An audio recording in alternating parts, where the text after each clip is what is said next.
I have an upcoming track day, and I like to record with a GoPro my my sessions on the track. It's fun to just record the video and go watch it later and maybe see how you could have done better and relive the track day, because I only get to do it about once a year. And my buddy just gave me this rear cowl that goes where the seat usually goes, and but when I first got it, I had a problem putting it on. I could not get it to latch. Right here is where the latch goes. I couldn't get the thing to latch. No matter how hard I pushed on it, it wouldn't go down. So playing with it, and I read up online, I guess I should mention I wanted to put my camera right here, you know, facing backwards, so I could watch behind me, or you know, get video in front of me too. So anyways, I wanted to get this thing to work so I could put my camera on here, and also wanted it to be stable. I did get it to work a little bit by taking these, well, I've taken this apart. It's in two pieces. So the first way I got it to work was to take these rubber plugs out on the sides, because they hit these bolts right here. And I don't know why they have these sticking up. There's a little spacer in there. I could get shorter bolts, I guess, but I think they're there to actually push up against this to make it more sturdy, I guess. So anyways, when I'd push down on it, these things would hit before I could get the lock to latch. And you see, if you can see how much it's bowed on that, I can't get it to do that when it's underneath this cover. So a couple different ways to fix this, and I've already fixed it, so it actually would bow worse before.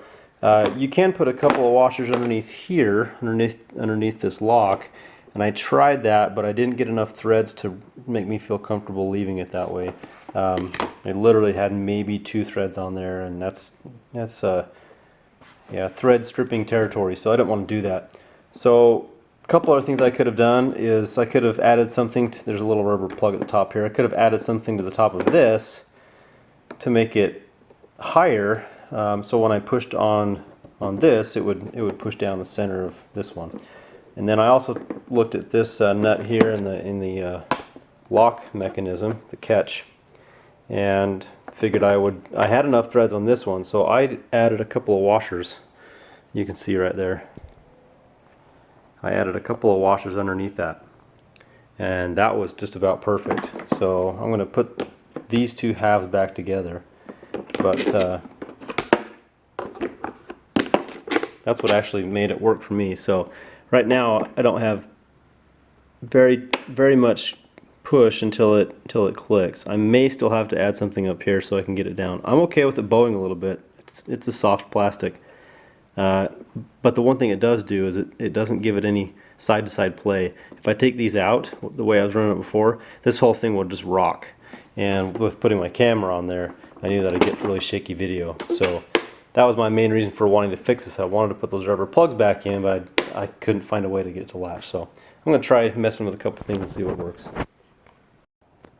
Okay, just reporting back that does in fact work. Just 2 small washers underneath that locking mechanism.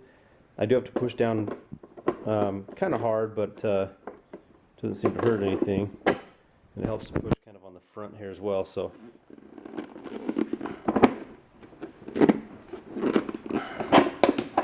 maybe. There we go, I didn't have it in right. There. So it's in there, and it definitely doesn't have a lot of play to it. Not as much as it did before anyways. It's sitting up a little higher, so there's a little more clearance on there, but I think it looks okay from the side. Doesn't look too bad, even from a few feet away you can hardly tell. So anyways, that's a quick, easy fix for that rear cowl. I know people have had that issue with their seat as well. The seat has the same locking mechanism on the bottom, so you could also take that route as well if your seat was having problems connecting. Alright, thanks for watching.